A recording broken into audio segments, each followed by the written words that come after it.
This time she had hair spun from a red sunset, skin as smooth as warm honey, and a generous mouth that laughed without moving. She was beautiful, except for her cold green eyes.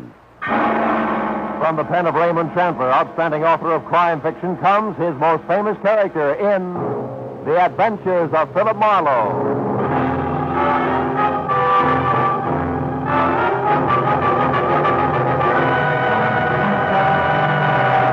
Now, with Gerald Moore, starred as Phillip Marlowe, we bring you tonight's exciting story, The Green Witch.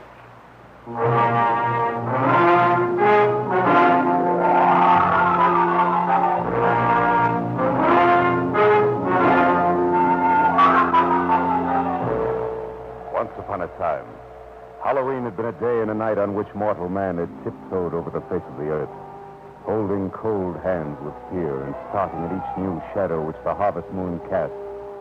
As still another twisted, grotesque goblin thirsting to drink dry a human soul. I read that in a book once. Read something else, too.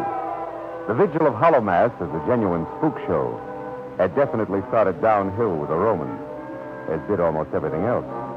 Until now, Halloween has come to mean gate-stealing, trick-or-treat, and, of course, the malpractice of soaping or chalking everything in sight.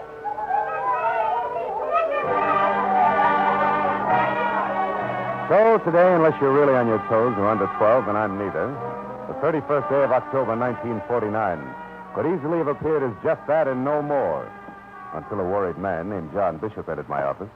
I said trick-or-treat, and so he unfolded a $100 bill and came right to the point. Marlowe, 4 days ago, a man I once knew broke out of an Illinois prison. My testimony in court a year ago sent him to that prison. Now I'm afraid he's coming after me for revenge. His name is Dale Estes, and I want you to protect me from him. Is he here in L.A., Mr. Bishop? I'm not certain. However, this morning, a friend of mine told me of a man in a shabby brown tweed suit who asked about me, but wouldn't identify himself. That's all the description he could give. But here, Mr. Marlowe, here's a picture of Dale Estes. It was in last Thursday's paper. It's a prison identification picture. Well, when you change the clothes and remove the number, it doesn't leave much. No. Tell me, Mr. Bishop, what do you want me to do? I want you to locate this man Estes and keep him from killing me. Police will do that for nothing.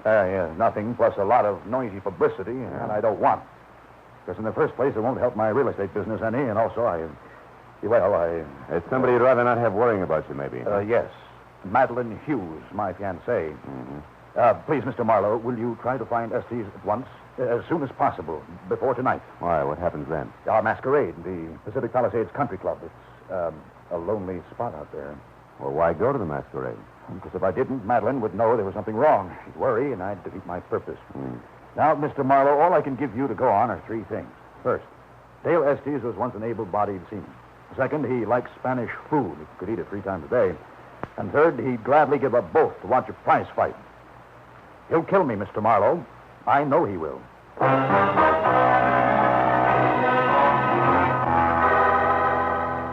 Maybe the magic of Halloween night had something to do with it. I don't know. But when I started looking for an escaped convict who might possibly be someplace in the sprawling city of Los Angeles with murder on his mind, things began to change. First, it was 10-year-old girls prancing around in their mother's high heels, lipsticks, and affectations. Then gangling boys screaming home from school via the Great Mischief route. That much was fun. Then it got dark everywhere. The kids went home and took their laughter with them. And I went looking for Dale Estes. I seemed to meet people who wore everyday faces that I was sure could be masks. People like the old lady who ran a Spanish restaurant located off a crooked alley below the street level. It started with her at the entrance to her damp, cold cave. No, senor. I did not ever see any man like that picture. But if I were you, I would look for him no further. There is death in his face, senor. I know.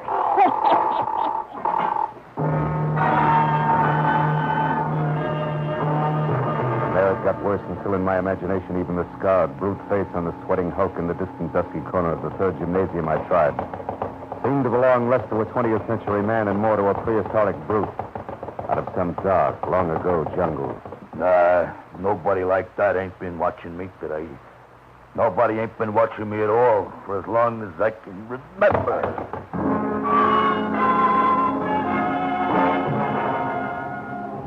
finally, after 2 hours along the Santa Monica fishing piers, 100 withered pounds of ancient mariner staring out to sea had more to say. Yes. Yes, I know Estes. Estes was standing next to me when the boiler exploded that night off New South Wales. He was killed. But I told the skipper all about that once already. His name was Estes, too. And so was the first mate, Dale Estes. Everybody's name is Estes.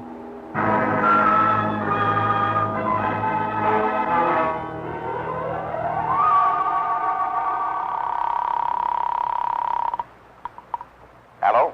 Hello, Mr. Bishop. I haven't run across anything. Marlowe, listen, he's been seen again. Estes. What? Yes. Or at least a man in a shabby brown tweed, this time near my office. Marlowe, get over to 3130 North Havenhurst Drive as soon as you can. 3130, huh? Yes, it's a costumer shop. Alberto Zingaro. Zingaro. I'll meet you there. Goodbye. Bye. Alberto Zingaro, customer, had at least a tangible name and occupation. His shop was tattered awning, grimy windows, and scarred wooden door, all immodestly marked with the proprietor's name in handsome 12-inch high gold letters. With a card dangling from the front doorknob reading, "Back in 10 minutes, Mr. Alberto Zingaro." There was nothing left for me to do but wait, until from someplace within arm's reach the conversation was declared open. You have a match, please? Yeah, I guess so. Here. When I raised the cup flame toward a smiling face sporting a mid-July sunburn topped by blonde crew-cut hair, I got ready for trouble. It never came. Thank you. Good night. Uh-huh. Keep the change now. Marlowe? Yeah. Marlowe, is that Mr. Zingaro going off? No, just a guy out of matches. Oh. Well, I wonder where Zingaro is. He said everything would be ready and waiting for both of us. Me as Mephistopheles and you. Just a minute. We said nothing about me going to that masquerade, Mr. Bishop. Not a word. Mr. Marlowe, please. I'm sure Estes is going to try to get me tonight. Yeah, I know, but when you want... Gentlemen, good evening. I'm sorry to be late, but there was a costume that had to be delivered. Mr. Zingaro, this is Mr. Marlowe, the gentleman I called about. Oh, yes. You'll be able to fit him all right. I don't know. It depends, Mr. Bishop. On whether or not I'll stand still. Oh, Marlowe, please. I'll pay you anything. I know, but I... Okay. Fine. Wonderful. Zingaro, open the door. I am. Now, where is that light switch? Ah, yes. There. And now, here is your costume. This is my costume? Yes. You like it? You do. Oh, no. It's pretty grotesque, even for Mephistopheles. A beast with wings. My finest creation. It will surely bring you the first prize at the masquerade. A fiery bear's head, horns and all. It is as Faust saw the devil, the Lord of Darkness. And look, hunched high on your back, a black wing. You pull this cord here, and the wings flap. And as for you, Mr. Marlowe, now let me think. There's something you can whip up quickly, Zingaro. Now, look, Marlowe, I'd appreciate it if you'd stop on your way to the club and pick up Madeline. It's you, your fiancée? Yes, pick her up at my place. 2341 Faith Law. 2341. Gentlemen, I have just the thing. Today, Mr. Marlowe.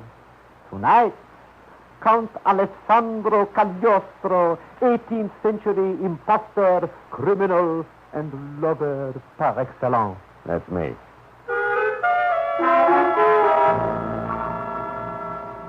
All in all, it was another hour, and I was just about rid of the afterglow of the day's goblins when I finally pulled up and parked in front of John Bishop's neat redwood and glass square and suburban Pacific Palisades. When I was out of my car and walking toward the thin stream of light that leaked out of the front door, which was open inches, the Halloween goblins started coming back fast. They whispered to me of what I might find across the threshold ahead. It took only a fingertip to ease the door open. Then inside, in the middle of the living room floor, a framed picture of a girl, face up. The glass over it smashed into a huge starburst, and around the edges, a trickle of blood. Ah, but the girl was beautiful. Hair spun from a red sunset. Skin as smooth as warm honey. A generous mouth that laughed without moving. Beautiful. Except for her eyes. They were green. The green of emeralds, clear and wide and deep. And they laughed, too. But the sound you felt somehow wasn't nice. You approve, Mr. Marlowe? Mr. Marlowe? Oh. Oh, forgive me. It's the first time I've seen a green witch. Well, it's Halloween, remember? Yeah. Of course, I know I'm missing the blacked-out teeth and the bushy eyes. My picture. What happened to it? Oh, it's probably the wind. What? But if I may, Count Alessandro Cagliostro awaits your pleasure. Kind of... Oh. Oh, that's you. Yeah, that's me. Oh, how nice. And how handsome for so bad a man. All John said was you were an old friend. Your arm, please, Count dear. The Green Witch is ready. Do we drive or fly?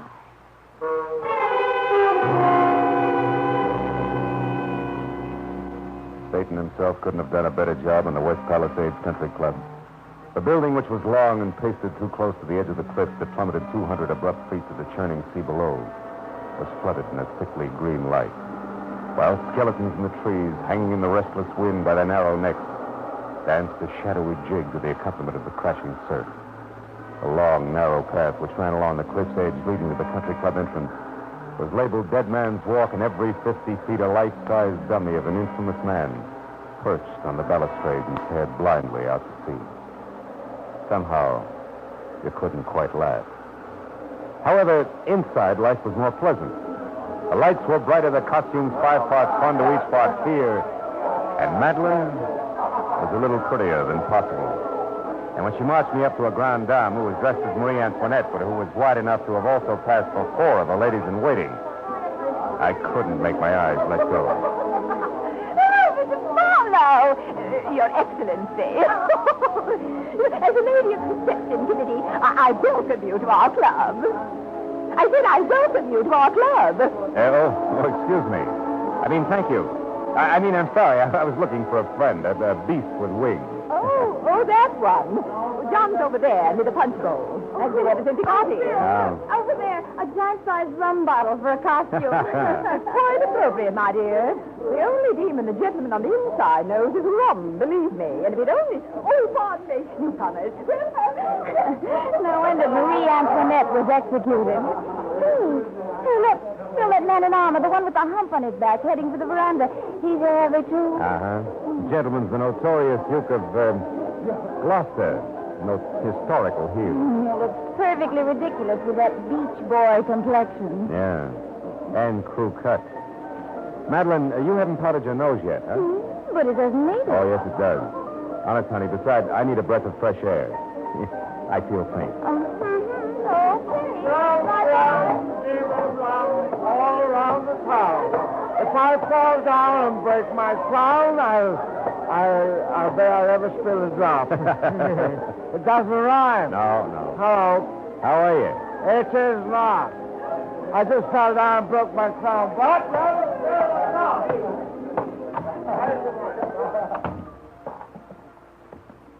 Say, Duke. Yeah? Duke, I'd like to talk to you a moment, please. What? Talk to me? Who are you? Yeah, I can't tell. Your mask's pretty good. Quite deceptive. Yeah, well, maybe I can help you. For one thing, I'm an international villain of sorts, but another, just a nice run-of-the-mill guy. The kind who'd never refuse a stranger a light, remember? What? Oh, are you the guy? Yeah, the guy you asked for a light when he was standing in front of Albert Zingaro's costume shop. And before you can start talking about a smaller world we live in or start lying about how natural your appearance was there, let's have the truth.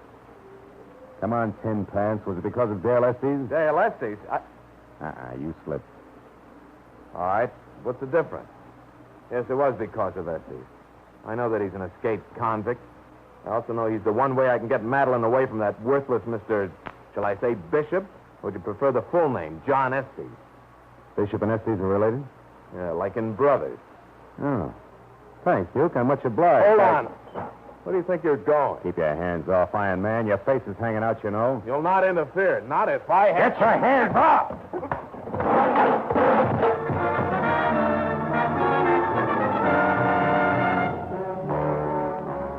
When I dropped the Duke of Gloucester, his face twisted in hurt surprise, and his suit of pony armor landed on a flagstone path like a truckload of tin cans with him in the middle. He was still clanking as I left him and went back to the ballroom where I spotted my client, the beast with wings at the punch bowl again. making himself even more hideous looking by pouring punch down a slit in his neck under the long papier-mâché chin. When I got close enough to see him, he spun toward me like I stuck a pin in him. What? What do you want? Hey, you're getting pretty jumpy, Bishop. You better take it easy. Also, you're getting a little thick-tongued. Don't you think you're riding the punch bowl too hard? That's really none of your business, is it? Certainly is. This is my business, too. You hired me to protect you against Dale Estes. But you didn't say one word about Estes being your brother. How about it? Well, I didn't think it was necessary. How'd you find out? From your sunburned friend with the crew cut, the hunchback in armor. Oh? He's been checking up on you because he doesn't think you're worthy of Madeline. Oh, that's so. Mm-hmm. Where's Madeline now? I think a broom saddle, maybe. I don't know. Room? Oh, yeah. I better go find her. Listen, I think things are going to be all right. You can take it easier from now on. What gives you that idea, Bishop? Well, nothing's happened so far. Maybe nothing will. I'll check with you later. Don't tell you so. I simply must tell you. It's a scream. I'll bet. What's got you funny, Bone Marie? Well, it's Harry there. The bottle, you know, a demon rum. Uh-huh. Well, he just told me that one of our wax statues out of the terrace is bleeding. Oh, is that terrific? Yeah. Oh, it's being loaded. Wait a minute, I saw it. Now, nobody believes me, but I'll tell you anyway. It's bleeding, real blood to it, and that's too much. It's all right to have decorations, but using real blood is going too far. Well, you're going too far, Harry, with the punch as usual. You better leave it alone, or God will get you before the other... Now, wait. Nobody believes me. Hey, you believe me, pal. Got a wax tummy bleeding? Not really, Harry. Well, you should, because I saw it. The one way down at the end by the stairs. The one in the brown tweed suit, bleeding real blood out of a gash in Brown his neck. tweed suit. Oh, it was dreadful. Wait a minute. Did you say brown tweed suit? Did I say brown? Yeah, brown tweed suit. Yeah, but that's nothing. The real blood is the important. Hey, you believe me? Yeah, come on. Okay, come on. It's right over there, pal. Behind those bushes over there. Come on, you see. Nobody believed me when I do. Well, where is it? Hey, it's gone somebody when I moved it on me. Oh, no. Oh, listen, it was right here, propped up against the railing. It had a hat pulled down over his face, but I could see the gash in his neck from the light there on the top of the All right, stairs. come on, Harry. Let's get... Hey, wait a minute, Bottle. You can be right. Well, what do you mean? What's There's the blood matter? here on the rail. Well, tell me, do those stairs go all the way down to the water? Oh, well, yeah, but it's an awful climb. Better than 200 feet. There's a little boat landing down there. My guess is there's more than that down there now, Harry boy. The bottle of rum stared at me out of the peak holes in his label until I started down. Then he insisted on following. The stairs, chopped from solid rock along a natural path that wound over the face of the cliff, were steep and rough and slick from wisps of fog that moved incessantly across them like wet, nervous fingers. But the bottle behind me was enchanted just enough to slip and skid with every step and still managed to keep his footing. Halfway down, we saw a crumpled hat, only a teaser to what we found at the bottom in the winking yellow light of the lamp on the boat landing. He had struck on his face after plunging down 200 battering feet of jagged cliff. All that was left of the man in a brown tweed suit. The rum bottle costume beside me was still intact. But the little man inside of whose liquor was wearing thin was beginning to come apart. That's real funny. Some joke on the rest of them, because that's no wax dummy there. Oh, hey, that's a real man. It was a man. I don't feel very Pull well. yourself together and give me a match. Yeah. Boy. Yeah. Fall like that can do a lot to a man's face. Hey, this guy looks familiar to me. Well, from the back here, he looks like John Bishop. He should. It's his brother. I wonder Bishop figured things would be okay from now on. Huh? What do you... Hold it. Listen. What's the matter? I didn't Shut up, will you? I didn't hear. Yeah, somebody's coming down the stairs. Get over there out of sight and keep quiet. As I made for the foot of the stairs, I looked up in time to see a hunchback monster in armor, half hidden in the writhing yellow mist, duck back from the edge. He eased himself down the stairs. It was the Duke of Gloucester again, asking for another punch on his suntan jaw. So I took the slippery steps two at a time as far as the first blind corner where I found out that he beat me to it. That evens us up, mister. Not for long, Bud. I'll kick your head off next time. I knew you meant trouble. Now I know what kind. That's enough out of you. Stand still. What? A gun? Why, no, you don't. You killer. Sudden lunge in the dark caught me off guard, and my .38 went spinning away into the night. He turned and ran. The fog in the night, coupled with a useless 3-minute search for my gun, was all he needed. By the time I got up to the clubhouse terrace again, the Duke was gone. I was met instead by the ever-merry Marie Antoinette, only this time without giggles. What is going on out here, anyway? anyway? Plenty, baby. Did you see that phony hunchback, the Duke of Gloucester? See him? Oh, I certainly did. Oh? He practically ran over me, shouting something about a phone call. Oh, when I see that brute right Where'd he go? now- Inside? Don't you boys know it's dangerous? Later, baby, later. Right now, I want to know... Hey, wait a minute. That bracelet there on your wrist, where'd you get it? Well, it's the band of the Ladies' Auxiliary of the West Palisades Minutemen. The what? The City Settlement Club. Look, do all members have a thing like that? Of course. It's got the club crest on it here. The ladies have bracelets, and the men... I know what the usually men wear. I just saw one. And if it means anything like I think it does, I better find Madeline Hughes, but fast. Have you seen her? Madeline? Well, now let me see. Yeah, she's Now, the witch, the green Oh, witch. yes. Well, the last time I saw her, she was walking down toward the fountain with that wonderfully horrible Mephistopheles. Oh, she and John Bishop are a perfect couple tonight, don't you think? But I think right now would scare you cross-eyed, sister, but thanks for the tip. I'll see you. I ran past the row of wax ghouls guarding the terrace railing and over to the gate where the flagstone path started. And I walked as fast as I could without stirring up echoes, down into the little sheltered alcove where the fountain was. There I saw them standing close together beside a pale marble bench half hidden in the shadows. A beautiful green-eyed witch and a horned nightmare with huge, leathery wings hulking over Will her. you listen to me? John Bishop, you're drunk. I've never seen you like this before. Well, I've got reasons. Dale is here in town right now. What? Yes. That means one thing. He's found out about us. He knows what we did to him. Wait a minute. I didn't lie in court about him. You did. But you didn't object when you found out. Instead, you celebrated by getting engaged to me. All right, John. Are you sorry? I played it the way I saw it. I've got me to worry about. But he went to prison with the idea that you loved him, Madeline. In fact, he was trying to get his hands on enough money to keep you happy when the cops caught him. Okay, I'm expensive. If he couldn't afford me, that's his problem. And his love, Madeline. Whose problem was that? John, what are you doing? John! I'm not John, Madeline. I've already taken care of John. I'm Dale. And you really are a witch, Madeline. So I'm going to strangle the life out of you like you did me. Cut it out, Estes. Stay back, you. Take one more step and I'll plug you. Just to laugh, Estes, because it won't do any good. You're trapped here. Yeah, well, I'm going to get you, Nosy. And then her. And after that, all I got to do is walk across the dance floor in there and out the front door. And in this rig, I won't even be noticed. You won't make it, sucker? No. Oh! Hey! Well, drop, will you? Your gun's jammed, sucker. Now what? Dirty lousy. Here. Take it. Oh! My shoulder and arm were numb from the bullet. And I could feel my shirt front getting warm and sticky as I tried to follow him. But the flagstone path was 10 miles long, and my legs were melting. I saw him go to the ballroom door, and I made it over to the side of the building for support. But I knew I'd never catch him. I looked in the window, and I saw him start across the floor. A garish horned beast with wings, shoving his way to freedom. A milling mob of prancing demons. I was flashing out. I knew it. I tried to yell to stop him, but the crowd inside was going crazy, laughing and cavorting around the beast with wings, clawing at him, holding him, shoving him back from the door. I saw him fighting and then go down as a horde of screaming creatures closed over him. And then everything went black.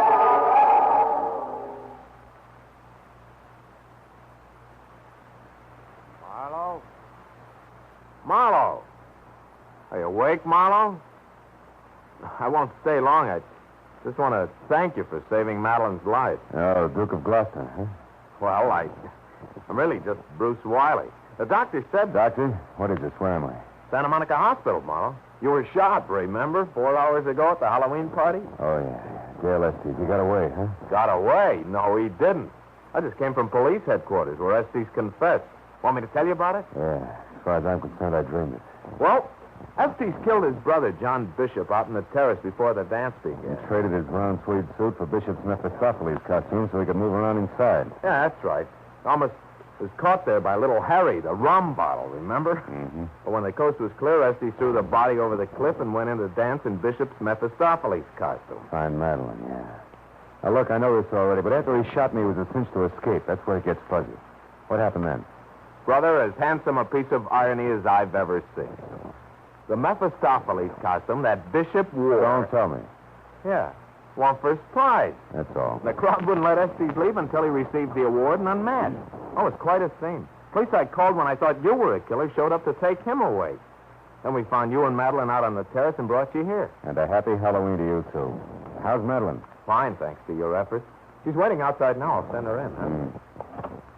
She's awake now, Madeline. Oh, okay. Don't wait for me, Bruce. Hello, handsome. Hello, beautiful. Your throat's bruised. Yeah, it could have been worse. You figured it out just in time. Dale even had me fooled. His voice was so good. How'd you manage it? No, the corpse was wearing a wristwatch band from the Palisades Minutemen Club. That gave me the switch. When I knew it was Dale in the costume, I figured his only reason for impersonating his brother would be... And you didn't even have a gun when you cut in on him. That took a lot of nerve, handsome. Thanks. Don't mention it. Would you get the lights as you leave? Not so fast. You heard some pretty bad things about me tonight, and probably thought up a few of your very own. Matter of fact, I did. You got that kind of face. Cast spells. Gotta be careful with it, baby. Now, will you catch the lights on your way out, please? In a minute. I'm going to tell you something first.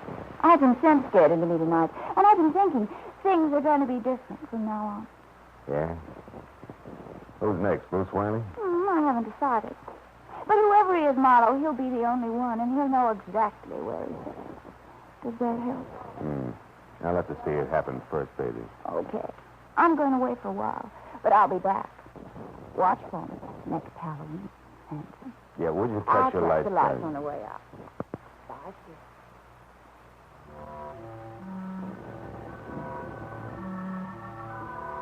When Madeline left, sleep left with her. I got out of bed, went over to the window, and looked out. The sky and the ocean were still dark. But over in the east, the first glow of dawn was starting on the horizon. And the goblins flew screaming into the mist until next Halloween. At that moment, something moved across the fading moon. Something that looked very much like a beautiful witch, with hair red as a sunset and cold green eyes. And then I saw something else on the white sand of the beach. A discarded witch's costume in green, and beyond it, just for a moment, I thought I saw Madeline leaning against a rock and looking out to sea. I never found out if it was Madeline or not. Because then the sun came up, and she and the costume and the night were gone.